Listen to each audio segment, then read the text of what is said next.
So ఇప్పుడు మన భారతదేశంలో చాలా మున్సిపల్ కార్పొరేషన్స్ అనేవి చూస్తూ ఉన్నాం కదా. మన హైదరాబాద్ కావచ్చు, న్యూఢిల్లీ, పూణే, సూరత్, ఇలా వైజాగ్, విజయవాడ, తిరుపతి చాలా ఉన్నాయి కదా మున్సిపల్ కార్పొరేషన్స్.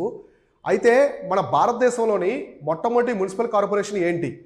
మనల్ని బ్రిటిష్ వాళ్ళు పరిపాలించే క్రమంలో మద్రాసుని ఈ యొక్క దామెర్ల సోదరుల ద్వారా మధ్యవర్తిత్వం చేసి విజయనగర సామ్రాజ్య రాజు అయినటువంటి వెంకటపతి రాయ III ఉంటారనమాట. ఆయన దగ్గర నుంచి మద్రాసుని వీళ్ళు కొనుగోలు చేస్తారు బ్రిటిష్ వాళ్ళు.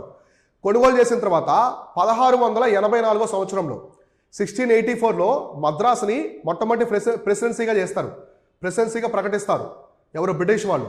తర్వాత 4 ఇయర్స్కి అనమాట. మిగతా కలకత్తా, బెంగాల్ ప్రెసిడెన్సీలన్నీ ప్రకటించిన తర్వాత 1688 సంవత్సరంలో మద్రాసుని మొట్టమొదటి మున్సిపల్ కార్పొరేషన్గా గుర్తించారు బ్రిటిష్ వాళ్ళు.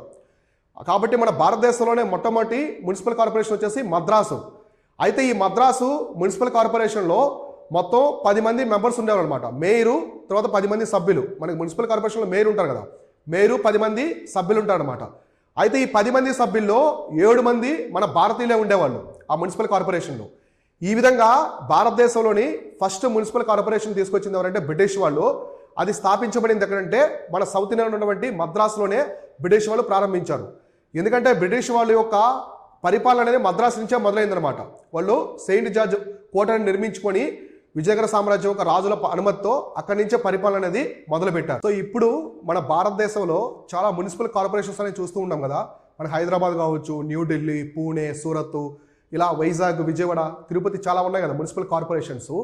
అయితే మన భారతదేశంలోని మొట్టమొదటి మున్సిపల్ కార్పొరేషన్ ఏంటి? మనల్ని బ్రిటిష్ వాళ్ళు